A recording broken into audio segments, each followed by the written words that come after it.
En 1929, años de floreciente prosperidad terminaron en catástrofe. Fue la mayor caída en la historia de la bolsa de la que se tiene constancia. Es imposible subestimar el shock. La sensación era de sorpresa e incredulidad.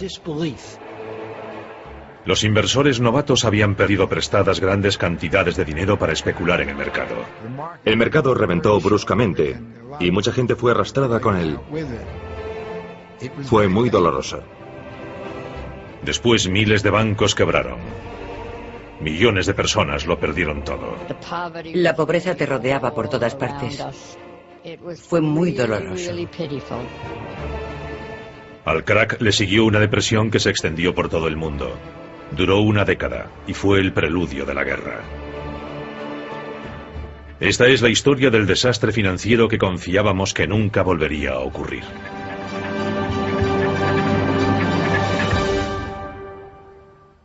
El gran crack.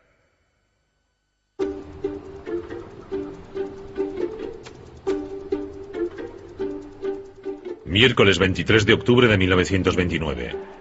Sin previo aviso, los precios de las acciones se desploman en el mercado de valores de Nueva York. Los inversores están aturdidos.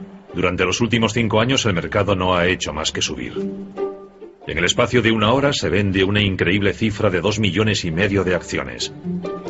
Al día siguiente continúa la espiral descendente. Cuando empezó a llegar gente a negociar con sus acciones el 24 de octubre, se notaba la sensación de que tal vez había cambiado algo, de que había algo diferente. De repente no había solo compradores. La gente estaba deseando vender, pero no había compradores para las acciones, y los precios empezaron a caer. Aquella mañana se produjeron caídas bruscas y calamitosas en la bolsa. Los valores cayeron de repente 10, 20, 30 puntos de golpe. Dicen que hubo gritos y llantos en el parqué de la bolsa de Nueva York. La gente estaba sorprendida por lo que estaba pasando y aterrorizada. Miles de personas se congregaron ante la bolsa. 10.000 personas. Llenaban las calles, desde Broadway a East River. Se congregó una gran multitud alrededor de la bolsa, en las cercanías de las estatuas y en las escaleras, esperando conseguir algún tipo de noticia de las personas que salían de allí. Oían voces, los gritos y chillidos de los que compraban y vendían, pero no sabían qué estaba pasando. Así que se congregaron allí y se quedaron para averiguarlo.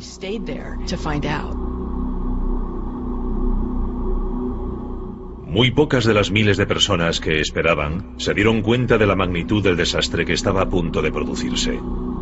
Tampoco se imaginaban que en los 5 días siguientes una catástrofe financiera arrasaría los cimientos de la prosperidad de los Estados Unidos. Pero para comprender por qué se produjo el crack, debemos retroceder una década, a una época en la que la confianza estadounidense era tan grande que parecía que los buenos tiempos durarían para siempre.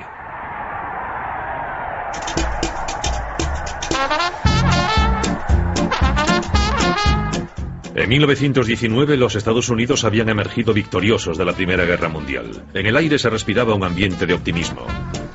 Gran Bretaña y sus aliados europeos estaban exhaustos económicamente a causa de la guerra. Pero la economía estadounidense era boyante y el mundo bailaba al son de los Estados Unidos. Las incertidumbres habían terminado. No parecía haber muchas dudas sobre lo que iba a ocurrir. Los Estados Unidos se encontraban inmersos en el período más importante y gozoso de su historia y daría muchísimo que hablar.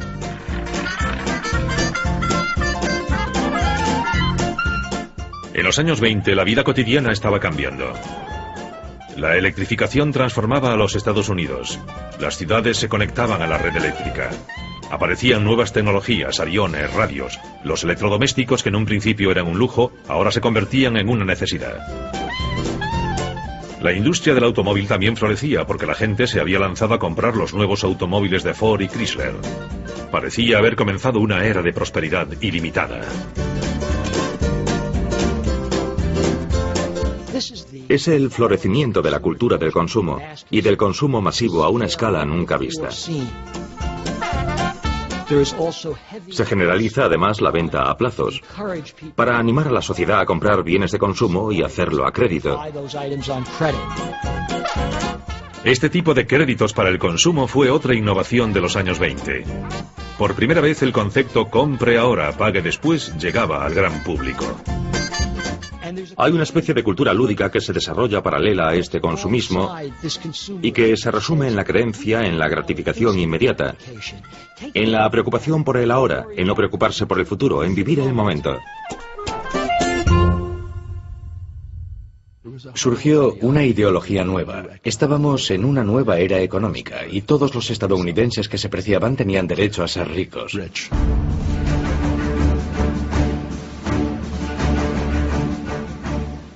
Con la facilidad para conseguir créditos y el incremento de la renta disponible, los estadounidenses buscaron nuevas formas de hacerse más ricos. Desde la Primera Guerra Mundial, el gobierno de los Estados Unidos había vendido bonos, los conocidos como bonos libertad, para pagar la guerra.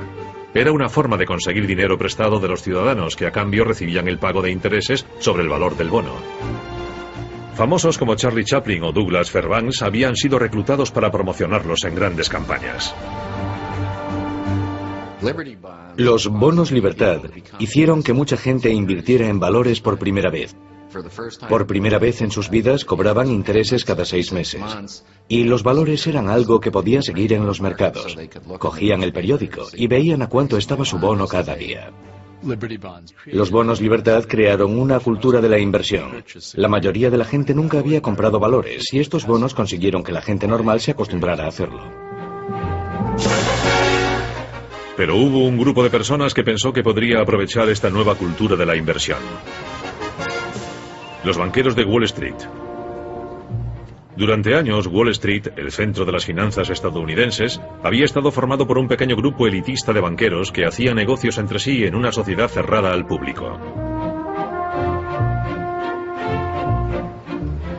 Pero un hombre vio la oportunidad que cambiaría el mundo de las finanzas. Charles Mitchell, presidente del National City Bank, descubrió un segmento lucrativo en el mercado. Mitchell vio que los inversores habían comprado una gran cantidad de bonos del gobierno durante la Primera Guerra Mundial. Y se dijo, ahora que tenemos un público inversor, lo único que tenemos que hacer es sacar al mercado otros productos, como bonos corporativos, acciones, y decirle a la gente que son inversiones respetables. Mitchell era un vendedor nato, con una gran ambición. Si la gente era receptiva a la idea de comprar bonos para reunir capital para el gobierno, seguro que podrían tentarla a comprar acciones y valores para reunir capital para las compañías privadas que participaban en la bolsa de Nueva York. Y ellos sacarían un buen beneficio durante el proceso. Poco a poco, personas que nunca habían soñado con invertir en bolsa empezaban a hacerlo. Y las acciones perdieron buena parte de su estigma. Históricamente, las acciones habían sido consideradas demasiado peligrosas para la gente corriente. Pero en los años 20 la sensación era que invertir en acciones, de hecho, no solo era seguro, sino también fiable y respetable.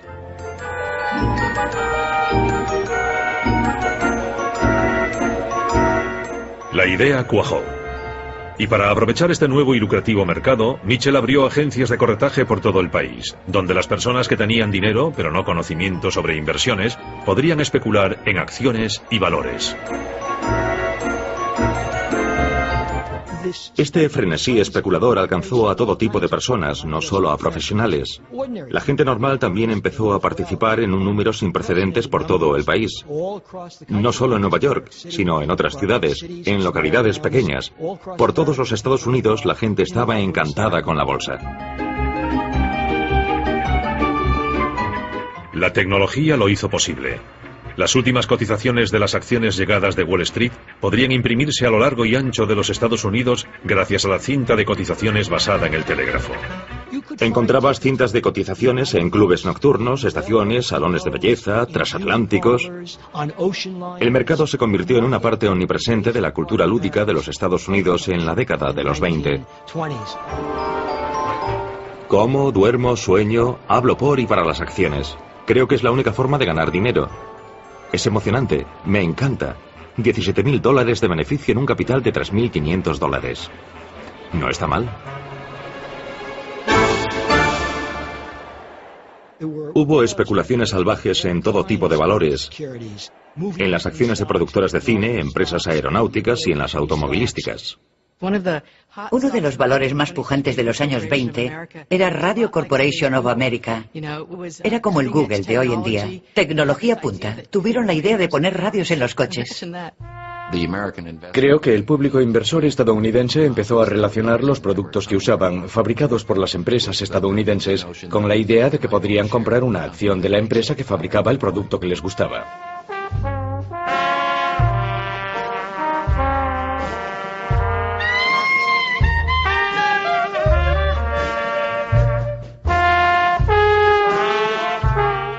A mediados de los años 20, unos 3 millones de estadounidenses invertían en bolsa y Wall Street captaba la atención del público. Con historias de fortunas conseguidas de la noche a la mañana, la idea de un gran mercado alcista, donde parecía que las acciones solo subían, se había asentado. Todas las revistas populares, periódicos y emisoras de radio estaban fascinados por lo que ocurría en la bolsa. La gente seguía las actividades de famosos como Charlie Chaplin o Groucho Marx y se sentía fascinada por las acciones en las que especulaban.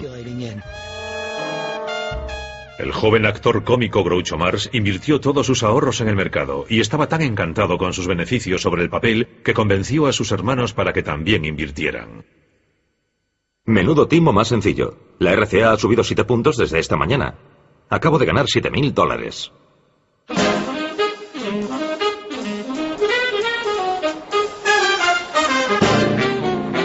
Pero no solo los famosos se habían convertido en especuladores. Los grandes especuladores de Wall Street se estaban convirtiendo en famosos. Se les consideraba personas creativas, emprendedoras y que traían riqueza a los Estados Unidos. Joseph Kennedy, padre del futuro presidente Kennedy, formaba parte de esta nueva clase de astutas superestrellas de la economía. La gente estaba fascinada porque algunos de estos hombres, como Joseph Kennedy, eran personas normales. Habían salido de la nada y su rápido ascenso en los mercados era un ejemplo para la gente corriente de que algún día ellos también podrían ser así. Corrían rumores de que cualquier persona, desde un botones a un barbero, podía ganar dinero fácil en la bolsa. Un limpiabotas de Wall Street, Pat Bologna, fue uno de los que se dejó convencer por esas historias de fortunas ganadas de la noche a la mañana. Todo el mundo iba a hacer fortuna. Si vivías en Nueva York, la bolsa era lo máximo. Mi padre tenía unos 17 o 18 años. Cada día les limpiaba los zapatos a literalmente los grandes hombres de los Estados Unidos. A gente como Joseph Kennedy, ejecutivos como Mitchell. Conversaba con ellos y llegó a convertirse en un experto en cosas como la Reserva Federal y otros temas en los que no esperarías que un limpiabotas fuese un experto. Pero hablaba con las grandes mentes de Wall Street todos los días. Así que mi padre empezó a invertir en bolsa. A decir verdad, yo aprendí a leer leyendo las páginas de las cotizaciones, porque a eso se dedicaba mi padre. Quiero decir que crecí con la bolsa. Nos encontrábamos con la bolsa para desayunar y con la bolsa para cenar, y cuando volvíamos a casa, la bolsa era el mundo. Yo empecé en 1928, porque como muchos jóvenes quería ir al lugar donde todo el mundo estaba ganando dinero. Mi primer trabajo fue como mensajero en el parqué de la bolsa. Solo tardé una semana o dos en darme cuenta de que la mayoría de las veces la gente es avariciosa.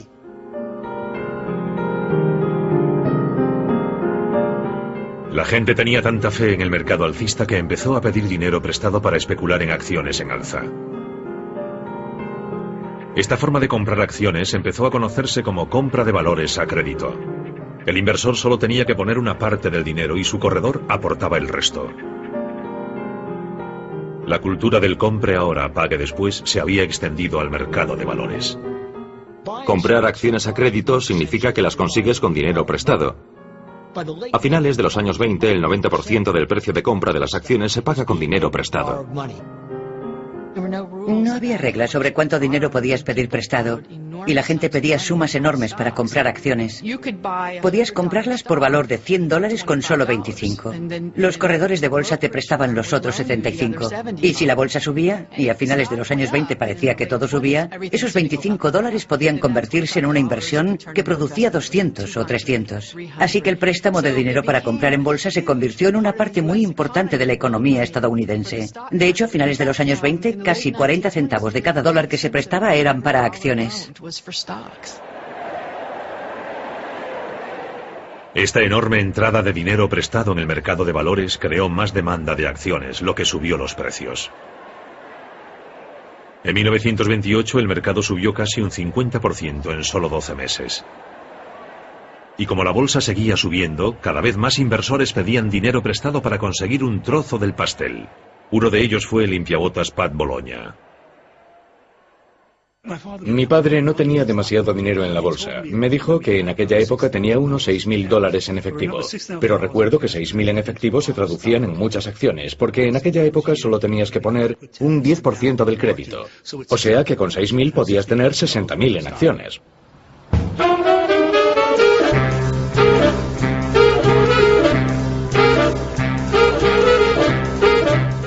Wall Street estaba ansioso por conseguir nuevos clientes. Había un grupo de posibles inversores a los que Wall Street siempre había ignorado, pero ahora quería su dinero. Hasta la década de los 20, las mujeres habían tenido un papel muy limitado en la bolsa. En parte era simplemente por prejuicios por razón de sexo. Se las consideraba incapaces de mostrar la sangre fría necesaria para especular en el mercado. Pero en la década de los 20, la popularización de la bolsa llegó a un buen número de mujeres. Los años 20 fueron una época estupenda para las mujeres. Dieron un paso adelante. Empezaron a asumir el control de su propio dinero. Se matricularon en la universidad en un número récord en los años 20 y empezaron a interesarse también por la bolsa. Era la forma de conseguir su propia riqueza. Una de esas inversoras fue una fotógrafa pionera de Nueva York llamada Alice Austin. Vivía en Staten Island, al otro lado del río, frente a Wall Street. Había llegado a esta casa con tan solo 2 meses de edad. Era inteligente. Era aventurera. Cuando cumplió 11 años le regalaron una cámara, algo que en aquella época era un invento nuevo, e inmediatamente se puso a usarla. A lo largo de los años sacó unas 8.000 placas negativas, lo que la convierte en uno de los primeros fotógrafos de los Estados Unidos y de los más prolíficos. Gracias a la herencia de su abuelo, Alice había llevado un estilo de vida cómodo, pero en la década de los 20 su fortuna había menguado y se vio tentada por la promesa de dinero fácil de Wall Street. Alice Austin descubre que anda escasa de fondos y se pregunta qué puede hacer. Sus amigos le aconsejan ser conservadora, reducir gastos, tal vez no ir a Europa, no comprarse un coche. Pero Alice conoce a un corredor de bolsa que le aconseja que nada de eso, que compre acciones, que se haga rica rápido. Le dice que puede prestarle dinero para que compre más acciones todavía a crédito. Y a Alice Austin le pareció una buena idea.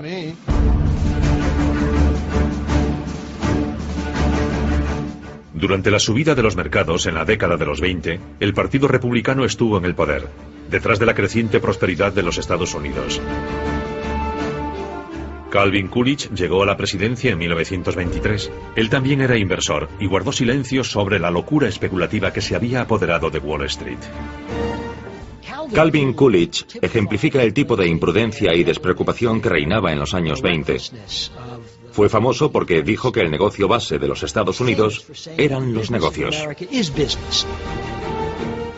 Fue un período próspero. Los negocios generaban dinero, Wall Street ganaba dinero. Los políticos se limitaban a decir, todo va bien, la economía crece, el mercado se encarga bastante bien de todo y la labor del gobierno consiste en no estorbar.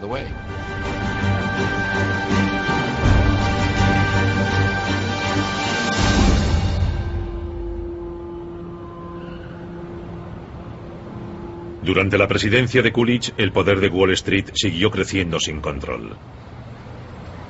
Su administración tenía contactos estrechos con un grupo de élite de banqueros y financieros, el círculo íntimo de Wall Street. Su riqueza y contactos les otorgaban una inmensa influencia sobre la política económica del gobierno. Había sociedades pequeñas, privadas, elitistas. Eran como la realeza de Wall Street. Eran lugares muy discretos y misteriosos. Eran firmas pequeñas, con capital limitado, pero que ejercían un enorme poder.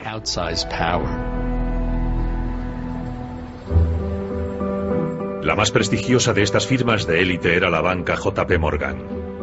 Estratégicamente situada justo frente a la bolsa, jugaría un papel clave en los acontecimientos futuros. Como socio más antiguo de JP Morgan, Thomas Lamont era el hombre más poderoso de Wall Street. Su influencia se extendía mucho más allá de Nueva York. Lamont y los demás socios de JP Morgan hablaban de forma regular con los sucesivos presidentes. Mi abuelo era un hombre muy ocupado y no tenía tiempo, como hacen otros abuelos, para llevar a su nieto a un partido de béisbol, a pescar o cosas así. El estilo de vida de mi abuelo era desde luego un estilo muy elegante, de eso no hay duda. Tenía un yate, el Reynard, de 20 metros de eslora. Era un yate muy bonito con el que a menudo descendía el río desde su casa en Palisade para ir a trabajar en barco por el río Hudson hasta Wall Street. Y desde ahí iba andando hasta el banco. Bajo la dirección de Lamont, JP Morgan se mantuvo al margen de los peores excesos del mercado de valores. Pero la estrecha relación entre los banqueros de élite y los políticos ayudó a que el gobierno redujera el control de Wall Street al mínimo. Los especuladores aficionados estaban paralizados de asombro ante la subida de sus inversiones, pero no eran conscientes de cómo funcionaba realmente Wall Street. Ante la escasa supervisión del gobierno, el mercado tenía su propia ley, y era habitual el abuso de información privilegiada. Había una gran manipulación del mercado. No había ninguna transparencia. Y cuando Wall Street era muy pequeño e independiente daba igual. Pero cuando las personas como usted y yo empezamos a poner en el mercado el dinero que tanto nos había costado ganar, empezó a importar. La bolsa de los años 20 no era justa ni democrática. Era un gran casino, dirigido por especuladores profesionales.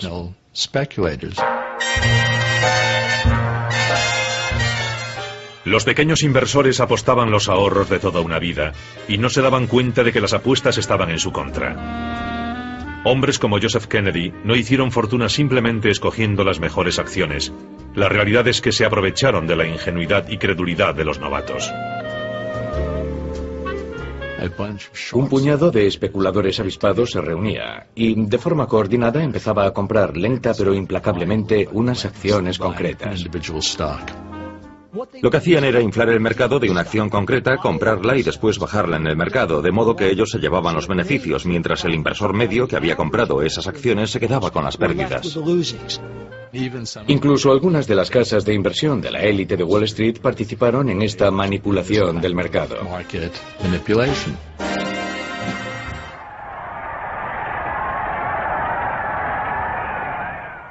En marzo de 1929 tomaba posesión un nuevo presidente republicano, Herbert Hoover. En su discurso alentó a sus conciudadanos. Hemos alcanzado el mayor nivel de comodidad y seguridad que se haya conocido jamás en la historia del mundo. Pero en privado, su confianza era menor. Hoover es escéptico sobre lo que ocurre en Wall Street y en la economía en general. Pero no tiene el valor político para aplicar sus convicciones. Y cuando se convierte en presidente, no hace nada para refrenar este salvaje fervor especulativo. No hace nada para animar a la Reserva Federal ni al Tesoro a limitar el margen de especulación en la bolsa. En privado, Hoover hablaba de una orgía de especulación. Pero al igual que su predecesor, Coolidge, no estaba dispuesto a regular el mercado. Sin embargo, Hoover no era el único que temía que la burbuja de la bolsa estuviese a punto de explotar. Después de su discurso de toma de posesión, un eminente y respetado banquero, Paul Warburg, rompía filas con la aristocracia de Wall Street y lanzaba un tímido aviso. Si se permite que las orgías de especulación desenfrenada vayan demasiado lejos, el colapso final sin duda traerá una depresión generalizada que afectará a todo el país. Mi bisabuelo dio un aviso en marzo de 1929. Llegó a usar la palabra depresión, pero le hicieron callar. Lo ignoraron. Lo consideraron un aguafiestas. Le decían, no, todo va bien. Todo el mundo estaba ganando dinero y pasándoselo muy bien en la fiesta. Y cuando la situación del mercado es alcista y una persona dice que podría estar sobrevalorado, que hay que tener cuidado, nadie la escucha.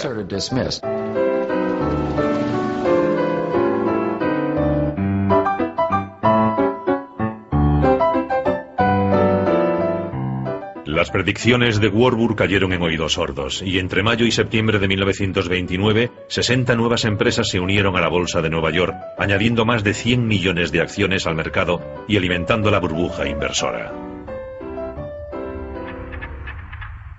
Cuando ocurre siempre dicen lo mismo. Esta vez es diferente. Es un mundo financiero diferente. Es un mundo nuevo. De hecho, Groucho Marx se reunió con su corredor en un momento dado y le dijo: no entiendo cómo los precios siguen subiendo. Y su broker le contestó: bueno, debe comprender que ahora estamos en una economía mundial. Y esto fue en 1928. ¿Hemos oído eso alguna vez desde entonces? Algunos especuladores profesionales notaron que el mercado se estaba recalentando. Los más astutos se salieron durante el verano.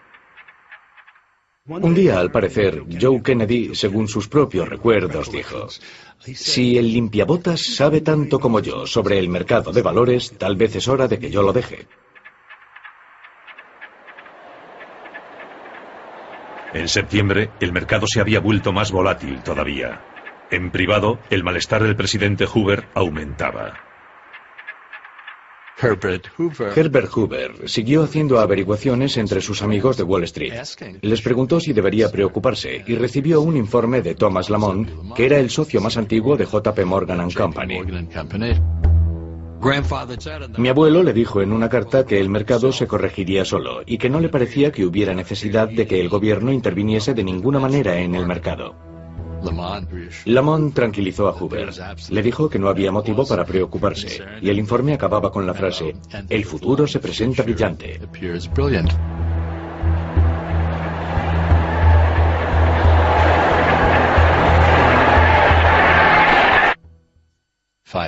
Cinco días después, la bolsa se desplomaba.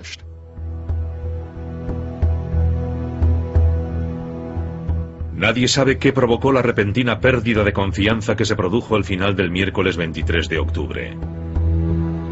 Pero de repente, una brusca caída en las acciones del sector del automóvil provocó un frenético negocio de última hora. Se vendieron millones de acciones de repente. Al día siguiente, comenzaba el gran crack de 1929.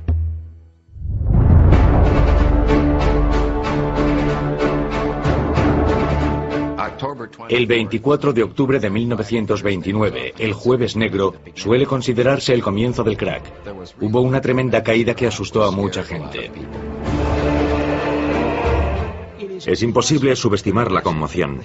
Una sensación de sorpresa e incredulidad. La gente siente pánico, porque el mercado cae, cae y cae. Desesperadas por conseguir alguna noticia, miles de personas se congregan en los alrededores de la bolsa. Había muchísima gente, muy enfadada, con la mirada fija. Eran personas arruinadas. Las autoridades locales están tan alarmadas que envían a 400 policías montados, temerosas de que se produzca una especie de toma de la Bastilla de la bolsa. Dicen que había un murmullo muy extraño en el aire, que había una especie de extraño ruido fantasmal, que debían de ser las voces humadas de todas aquellas personas compartiendo sus preocupaciones. La reacción popular fue: esto no puede estar pasando.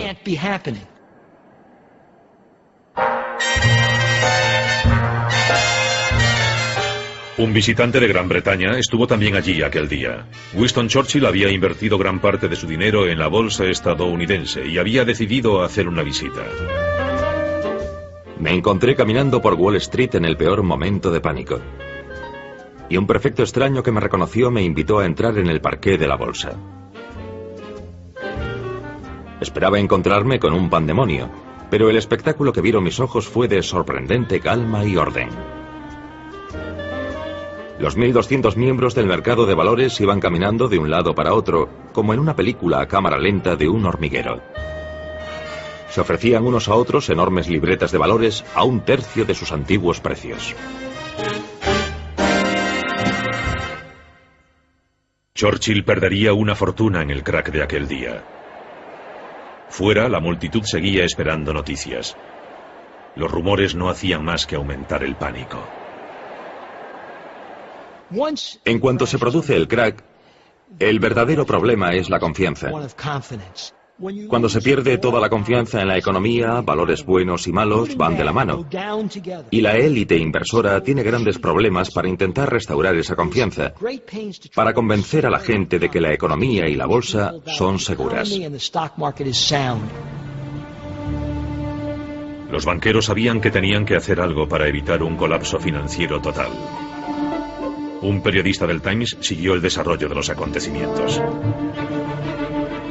La muchedumbre era cada vez más numerosa y ruidosa, y de repente se formó un remolino. Un hombre en mangas de camisa se abrió camino por la calle en dirección a las oficinas de Morgan. Era Charles Mitchell, presidente del banco National City. Entró en las oficinas de Morgan y poco después supimos a qué había ido. Charles Mitchell había sido convocado a una reunión en las oficinas de JP Morgan. A la mesa se sentaban otros 4 banqueros importantes, entre ellos Richard Whitney, vicepresidente de la Bolsa de Nueva York. Eran algunos de los hombres de negocios más ricos de los Estados Unidos. Representaban unos 6.000 millones de dólares en valores. Presidía la reunión Thomas Lamont. Creo que fue un gran shock para mi abuelo. Él no había previsto que pudiera producirse un crack tan tremendo como aquel. Mi abuelo convocó a una reunión en su oficina en el 23 de Wall Street a algunos de los banqueros más importantes de la ciudad para intentar encontrar la forma de frenar la caída de la bolsa, que se desmoronaba. Elaboraron un plan para inyectar 250 millones de dólares, 180 millones de euros. Esos fondos se usarían para respaldar una lista de valores clave. A la hora de la comida, Richard Whitney cruzó la calle y volvió al parqué de la bolsa. Con una enorme inyección del dinero de los banqueros, Whitney confiaba en volver a poner en marcha el mercado. Whitney se acercó al mostrador donde se vendían acciones de US Steel y compró 25.000 acciones de la acerería a un precio muy superior al que estaban vendiendo entonces. Después hizo recorridos similares por otras empresas fiables y cerró compras parecidas.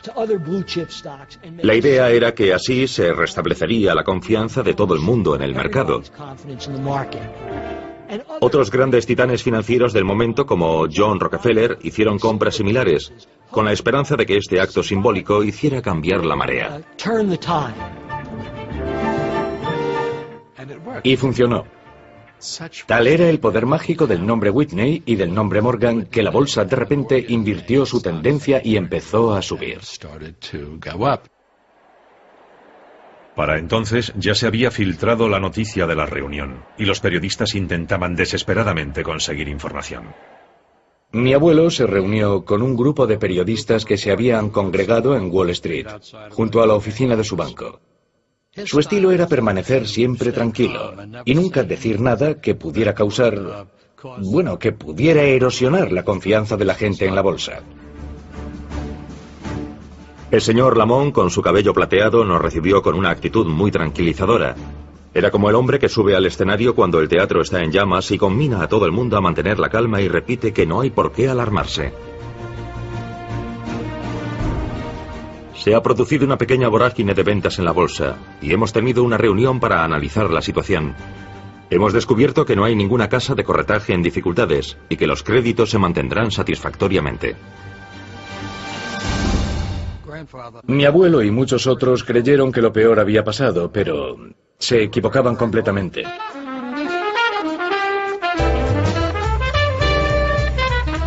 Durante el fin de semana pareció que la intervención de los banqueros había funcionado. Las transacciones del viernes y el sábado por la mañana fueron tranquilas y sin incidentes. El presidente Hoover también intentó calmar los nervios repitiendo un mantra que se ha usado en muchos otros desplomes de la bolsa desde entonces. La actividad fundamental del país, que es la producción y distribución de bienes, se apoya en una base sólida y próspera. Pero en las oficinas del distrito financiero reinaba el caos total. No olvidemos lo primitiva que era la tecnología entonces. Se hicieron tantas transacciones el 24 de octubre que las máquinas tardaron 4 horas en imprimirlas todas una vez que cerró la bolsa. La máquina, saturada de información, iba horas por detrás de las transacciones y resultaba completamente inútil. Durante toda la noche, las luces resplandecían en las ventanas de los rascacielos de oficinas, donde corredores a crédito y contables se enfrentaban a la desesperada tarea de intentar cerrar los negocios de un día antes de que comenzase el siguiente. Se desmayaban sobre sus mesas. Los agotados mensajeros caían exhaustos sobre los suelos de mármol de los bancos y se quedaban dormidos.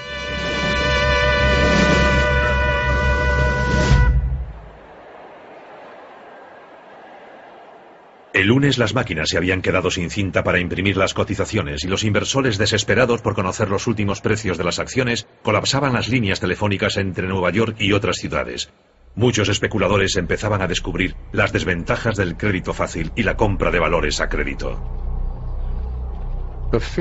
Un número significativo de personas que compraban acciones en los años 20 lo hacían con dinero prestado.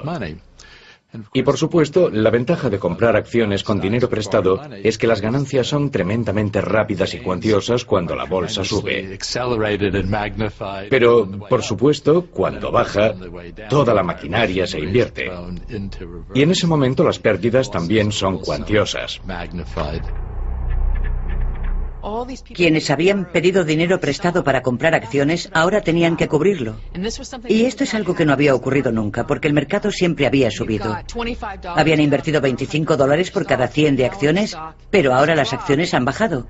Y lo que ocurre es que a los corredores que han hecho esos préstamos les preocupa no recuperar su dinero. Le reclaman a la gente que aporte más efectivo o se venderán sus acciones. Su cuenta necesita $600. Si no recibimos esa cantidad antes de la 1 de la tarde del martes, venderemos todos los valores de su cuenta. Consideren este documento una notificación. Y eso era algo muy difícil de conseguir. Alguna gente no tenía dinero en efectivo para aportarlo, pero los corredores no podían esperar. Y el lunes el mercado empezó a caer, y de forma más pronunciada todavía que el jueves. Este sería uno de los peores días en la historia de la bolsa de los Estados Unidos.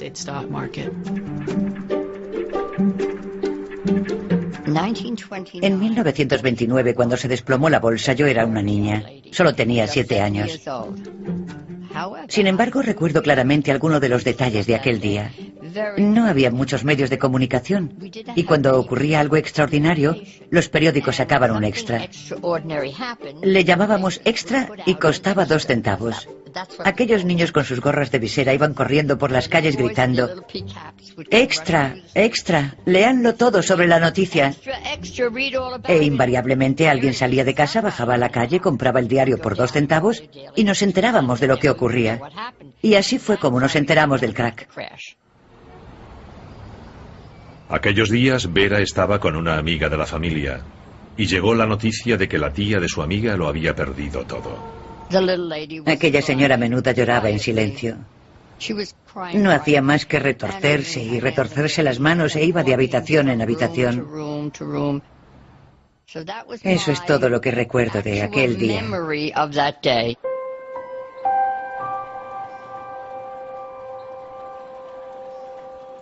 El martes por la mañana, algunos de los nombres más famosos de la economía estadounidense vieron cómo se desplomaba el precio de sus acciones: US Steel, Radio, General Motors, acciones que habían sido símbolos de los años de prosperidad.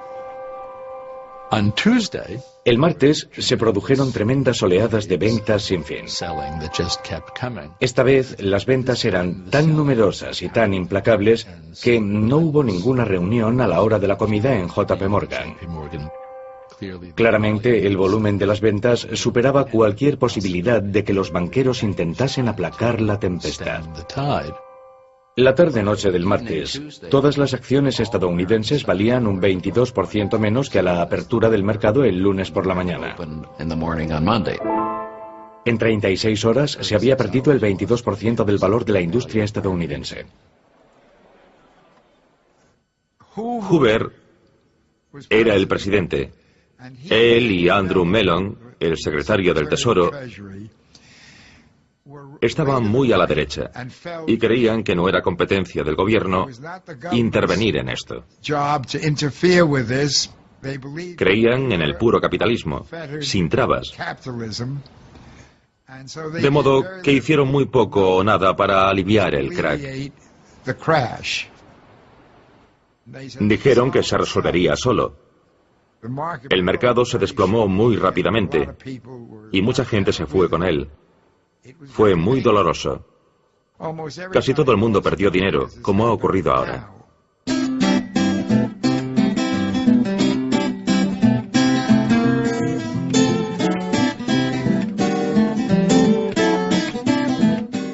Se calcula que a la conclusión de estos 5 días de negocio, 25.000 millones de dólares de riqueza personal simplemente habían desaparecido. La bolsa sigue cayendo sin fin. Hay órdenes de venderlo todo. Calculo que me quedarán unos 500 si tengo suerte. Un humilde final a un beneficio potencial que no hace ni 4 meses rondaba los 100.000 dólares. Al menos me digo a mí mismo, lo he perdido todo en el mayor pánico de la historia. Yo tuve mucha suerte. Nunca me quedé sin trabajo. Me bajaron el sueldo. Afortunadamente, mis jefes eran gente muy rica. Cuando me lo dijeron me preguntaron, ¿por qué sonríes? Y les contesté, creía que me iban a despedir. Quienes se lo podían permitir afrontaron sus pérdidas con humor negro. I am one of the lambs that Wall Street has shorn. When I was a little girl, a patron of art left me $1 million for my musical education.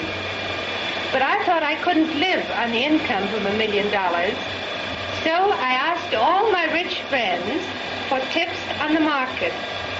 They gave them to me, and I lost my $1 million. Now the only thing I have left is this chinchilla coat of mine.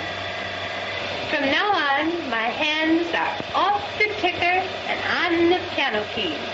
But if you're lucky enough to have $1 million, hold everything and don't play the market. Otro artista que había apostado y perdido fue Groucho Marx. Su especulación imprudente le costó todo lo que había ganado. El destino de la fotógrafa Alice Austin fue el típico de quienes se habían acercado al mercado sin darse cuenta de los riesgos. Básicamente lo perdió todo. Entre el 29 y el 30 su cuenta se queda a cero. Y eso es todo un shock para Alice Austin. Imagino que no se lo cree. Como mucha gente no se lo cree. Piensa que solo tiene que esperar un poco y que el mercado se recuperará. Y sigue viviendo como si fuera rica. Alice hipotecó su casa.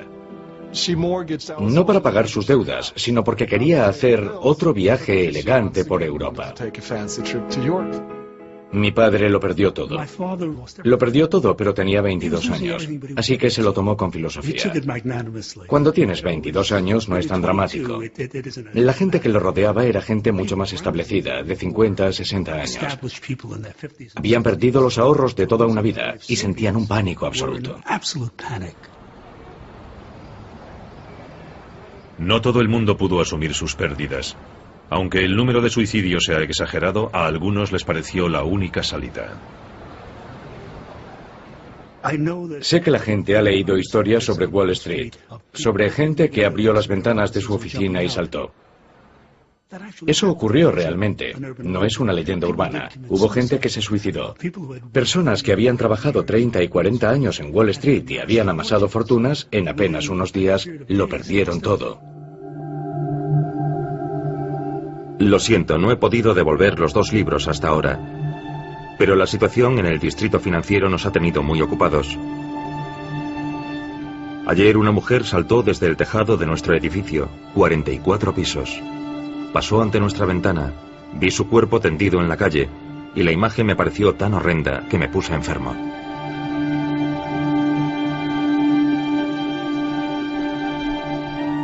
Los efectos del catastrófico crack de Wall Street se sintieron por todos los Estados Unidos.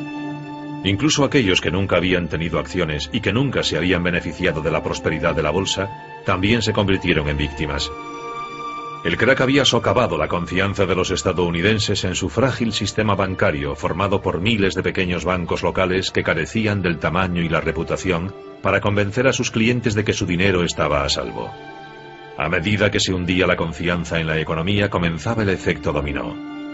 En 1931, más de 2.000 bancos habían quebrado. Tras el crack, los bancos cerraron.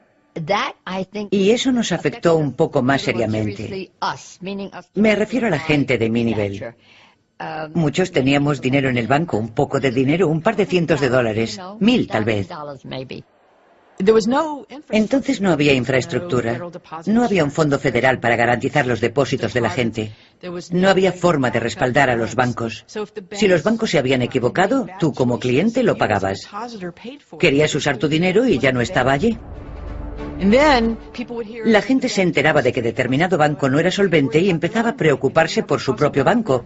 Retiraba fondos y la situación se convertía en un terrible círculo vicioso. Cerca de 3.000 bancos cerrarían en los 2 años siguientes. Y entonces todo el sistema financiero parecía no solo inestable, sino también inútil.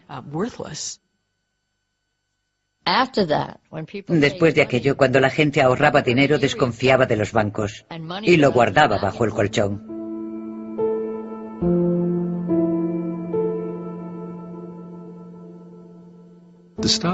La caída de la bolsa en 1929 no generó la Gran Depresión, pero sí que inició una cadena de acontecimientos que culminarían en la Gran Depresión.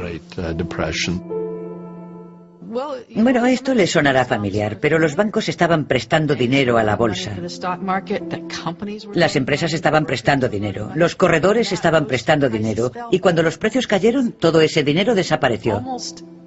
Casi inmediatamente, las empresas empezaron a pasar apuros, a tener escasez de capital, a notar el dinero perdido, y empezaron a prescindir de gente, a despedirla. Se produjeron bancarrotas en masa, hubo una crisis de liquidez exactamente igual a la que tenemos hoy. Es decir, que todo tipo de negocios eran incapaces de conseguir préstamos para mantenerse a flote. Aunque se tratase de negocios totalmente solventes, no conseguían créditos a corto plazo para pagar a sus empleados, para comprar más productos, para pagar a sus proveedores, y empezaron así las bancarrotas. Y a medida que se producían las bancarrotas, la gente se quedaba sin empleo, y al no haber trabajo, caía la demanda. Y eso es lo que causa un daño traumático a la sociedad.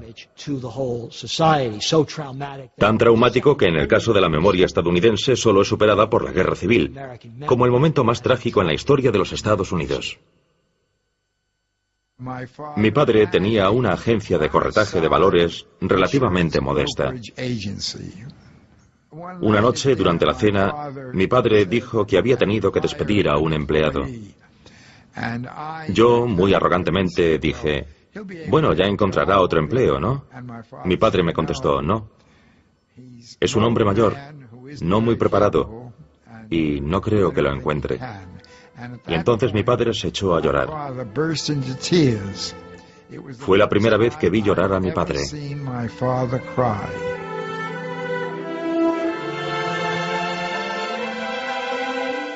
Se produjo un gran cambio en nuestras vidas y en la de las personas que nos rodeaban después del crack. Muchos de los padres de mis amigas perdieron su trabajo y no pudieron pagar el alquiler. Los desahuciaron. La pobreza nos rodeaba. La gente no tenía ropa. Iban con harapos. Literalmente harapos. Se envolvían los pies en periódicos y cartones. Eran sus zapatos improvisados para caminar por la calle. Y si te acercabas a Central Park, veías aquella zona enorme, un estanque que había sido vaciado y que estaba lleno de casas hechas con cajas de cartón en las que la gente pasaba la noche. Le llamaban Hooverville porque así se llamaba nuestro presidente de entonces. Y, por supuesto, de todo el crack de la bolsa y de toda la pobreza se le culpaba a él. Era algo lastimoso.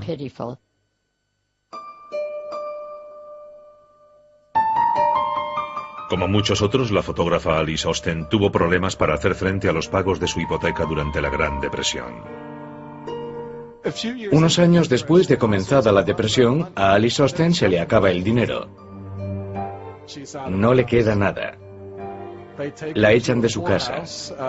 La llevan a un asilo para indigentes. Y es un asilo digno de una novela de Dickens, donde vive un par de años. Milagrosamente se descubren sus fotografías. Vende unas cuantas a las revistas Time y Life, y con eso consigue el dinero suficiente para abandonar aquel asilo y mudarse a una residencia de ancianos decente. En cierto sentido, sus fotografías acuden en su rescate, la sacan de la pobreza y le conceden 1 año o 2 de vida decente. Paul Warburg, que con tanta precisión había predicho el crack y la depresión, salvó al banco que dirigía del desastre, saliéndose de la bolsa a tiempo. Pero eso no le sirvió de gran consuelo. Mi bisabuelo probablemente nunca recuperó el equilibrio personal después del crack. Que le llamaran la Cassandra de Wall Street, creo que fue muy doloroso para él. Todos recordamos que Cassandra no solo veía el futuro, también estaba condenada a que la gente la ignorara. Y creo que esto le causó su propia depresión. No creo que dijera nunca, os lo advertí. Creo que sintió que era muy trágico, que toda esta depresión mundial podría haberse evitado o esquivado al menos, que no tenía por qué haber sido tan fuerte. Y creo que eso probablemente provocó su prematura muerte. Murió en el último año de la presidencia de Hoover, cuando todavía no se veía el final.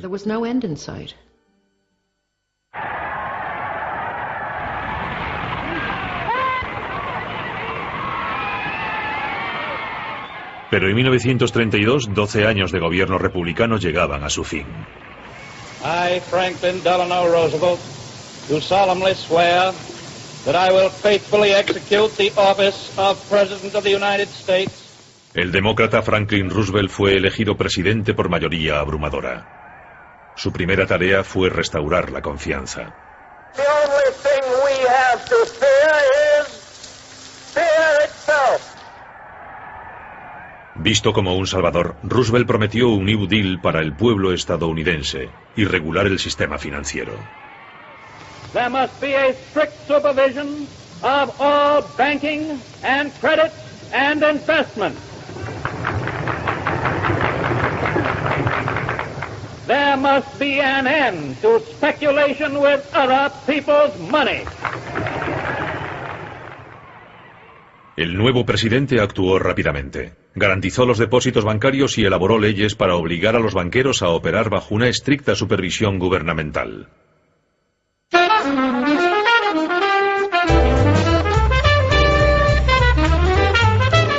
El Comité de Asuntos Económicos del Senado inició una investigación del crack. Se prolongaría durante más de 3 años y las 10.000 páginas de informe desacreditarían la reputación de Wall Street. El ambicioso abogado del comité, Ferdinand Pecora, retó a la élite bancaria a explicar su conducta. Llama a los banqueros a testificar y ¿qué descubre? Descubre que Charlie Mitchell del National City Corporation le había vendido acciones a su mujer para evadir impuestos. Richard Whitney, que tan valientemente había comprado acciones el Jueves Negro, había perdido su dinero y tomado prestado el de su hermano, y cuando eso no le llegó, empezó a robarles a sus clientes. Acabó en la cárcel cumpliendo condena. El banco más prestigioso de los Estados Unidos, JP Morgan, tampoco quedó libre de culpa. La investigación descubrió pruebas de la existencia de una lista para ofrecer opciones preferentes sobre acciones a amigos de las altas esferas, entre ellos un expresidente. No estaban solo los socios de Morgan y los familiares de Morgan. Había también ejecutivos de empresas importantes e incluso algunos políticos. Calvin Coolidge figuraba en la lista de accionistas preferentes, por ejemplo. Y esa era una práctica que mucha gente pensaba que estaba mal. Ferdinand Pecora pronunció una gran frase. Dijo, fue el sorprendente descubrimiento de los bajos fondos en las altas esferas. Hoy podríamos decir lo mismo. En respuesta al escándalo público ante las malas artes de los banqueros, el presidente Roosevelt creó la Comisión del Mercado de Valores. Su tarea sería limpiar Wall Street. Para presidirla eligió a un hombre que sabía más sobre prácticas no éticas que la mayoría. El presidente Roosevelt, cuando presentó la Comisión del Mercado de Valores para regular Wall Street, nombró a su viejo amigo y colaborador Joe Kennedy para dirigirla. Era como poner al zorro a vigilar a las gallinas.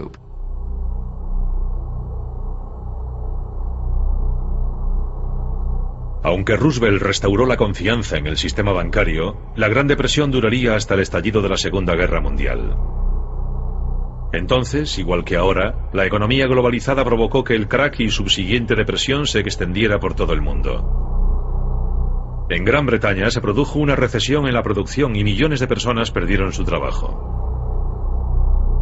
Alemania, que todavía sufría las consecuencias de la derrota en la Primera Guerra Mundial, sufrió más si cabe.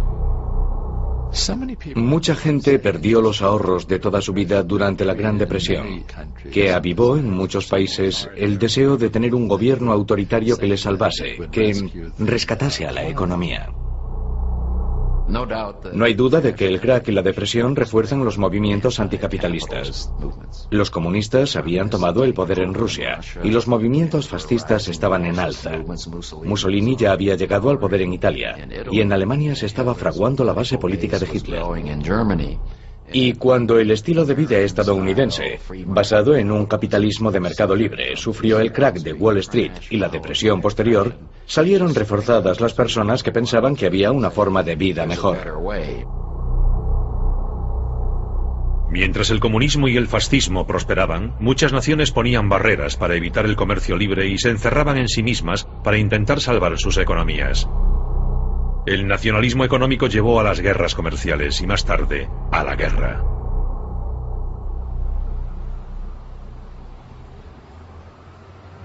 «80 años después, quienes recuerdan la burbuja de los años 20 y el crack posterior, creen que ya han visto todo esto antes».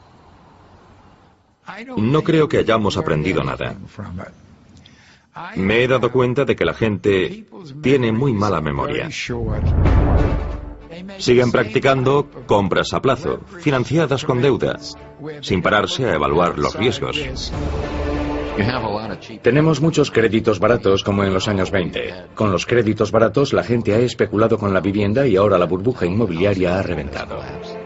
Tenemos a un consumidor estadounidense habituado a la compra a plazos, endeudado hasta las cejas y que no puede hacer frente a esa deuda. La crisis de las hipotecas subprime o basura es un síntoma de ello. En los 80 y 90 había renacido la fe en el mercado libre. Y con la vuelta del optimismo, muchas de las reglamentaciones financieras introducidas por Roosevelt se consideraron anticuadas y se fueron suprimiendo poco a poco. Una vez más, un mercado poco regulado permitió que la especulación creciese sin control. Estamos cosechando las tempestades de esa desregulación. Estamos exactamente en la misma posición que estaban en 1929 cuando el gobierno miró para otro lado ante lo que ocurría en el mundo financiero. Lo que espero y creo es que el gobierno ha aprendido la lección e intenta dar pasos mucho más activos y mucho más agresivos que los que se dieron en la década de los 30 para intentar frenar el sufrimiento y el declive. La esperanza es que esos pasos funcionen. Pero las lecciones del crack de 1929 indican que la historia se repite, que la locura y la avaricia humana son fuerzas que pesan mucho más en los asuntos económicos que la razón y la moderación.